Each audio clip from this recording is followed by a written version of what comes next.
This is your dose of daily market wisdom with master trader Nick Santiago. Starting from humble beginnings, Nick has been beating the markets for over 2 decades. He shares with you his take on the profitable trades that will have you moving towards financial freedom in no time at all. To see an in-depth review of his track record and much more, go to inthemoneystocks.com. Welcome. This is your daily dose of daily market wisdom with master trader Nick Santiago. I'm your host, Kerry Lutz. It's 10/13, Friday the 13th of 2023, show 535. Well, before we get into the earnings season, Nick, gold been up over $50 the ounce, silver up nearly $1. What does it mean?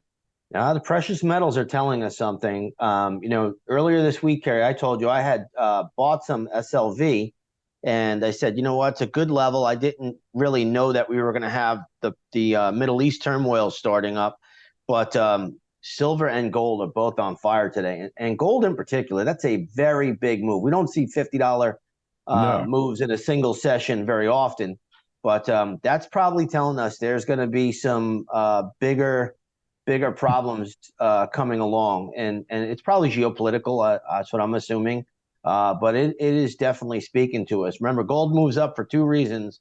One, either the dollar is moving down, and number 2, there's probably problems out there somewhere in the world, and that's what it's telling us. All right. So, hey, as long as you mentioned the dollar, what is the dollar doing today? The dollar was a little bit weaker earlier, and now it's positive. So the dollar has gone into positive territory, sitting around 106.50 right now. It was negative earlier, so it has just gone into positive territory. The stock market was also up earlier, and that has completely rolled over. And the biggest catalyst on the downside is the NASDAQ. So the NASDAQ is getting pounded today, down nearly 1% as we speak. Okay. All right. So let's talk earnings seasons apace. And we got some bank earnings today. Yes, we do. JP Morgan, Wells Fargo, BlackRock, PNC all reported earnings today. For the most part, JPM is still up nicely. It's still up in the green by about $4. That's roughly about 3%. But the stock was much higher earlier. I believe today at the highs of the session, JP Morgan was trading at $153. Now it's trading at $150 a share. Most of the big banks are doing well. You even have Citigroup up $1, Wells Fargo, which had earnings, that's up $1.42. So that's having a good day. But here's the caveat that everybody should take away from this. The regional banks are not doing very well. Look at the KRE, which is the regional bank ETF. You're going to notice that is down, not a lot, but it's down about 0.75%, 30-cent decline. But the regionals are not participating. That's the group that really needs to make a stand and move higher if this market is going to have some legs. So I will tell every trader, and I've been telling my own members, watch the KRE for clues. It gives you a lot of clues. Right now, the big level for KRE is roughly around $40. Currently, it's trading at $40.94. If you break through that $40 level, that is going to be problematic. So keep an eye on the KRE. The regional banks are really going to tell the tale. Okay, so the regionals, all right, we're seeing that now, and they are weak. And you mentioned that the indexes were trading higher this morning, but gave up their gains, huh? Yes. In fact, if you take a look at the S&P 500 spiders, the spiders was trading around 436.5 at the high of the day, and now the spiders are trading at 432.70. So, we've gone into negative territory there. So we've had lots of rollovers. Now, it doesn't mean a lot. Sometimes it's just intraday action. You get this whipsaw. Next week, Kerry, is an options expiration trading week for the month of October. So next Friday will be Options X. So maybe we're getting a lot of institutional game playing already beginning. I probably would assume that some of that is already going on. So maybe that's part of it. But we definitely have seen a rollover here, and you want to pay attention to these markets because there's a lot going on, as you know, geopolitically. Right.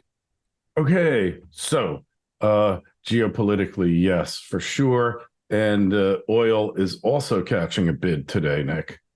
Yeah, oil's catching a very good bid today. It's up nearly 4%, trading at around $86 a barrel. Oil has come in pretty sharply recently. But again, it's gotten defended at that $82 level, which we talked about was the daily chart support area, and that's still holding. Currently, oil trading up about 4% on the day at around $86 a barrel. So, I would just remain neutral here with oil, with all the geopolitical tensions that are going on. I wouldn't try to short the oil market here. It's just not a win-win with what's going on in the Middle East. Okay, so unbelievable things occurring. Hey, what is happening with our cryptocurrency today?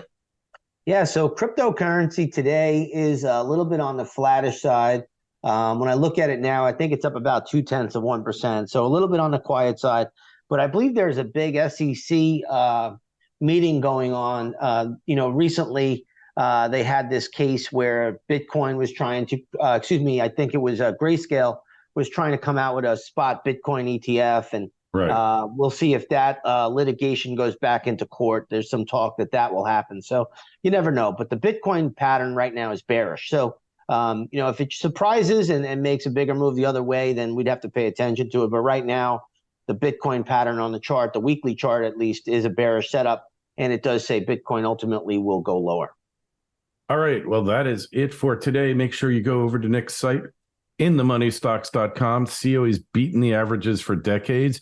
See how he made that last call on silver, how fortuitous that was. Was it just luck, or is it something more than luck, part of a lifelong pattern? You be the judge.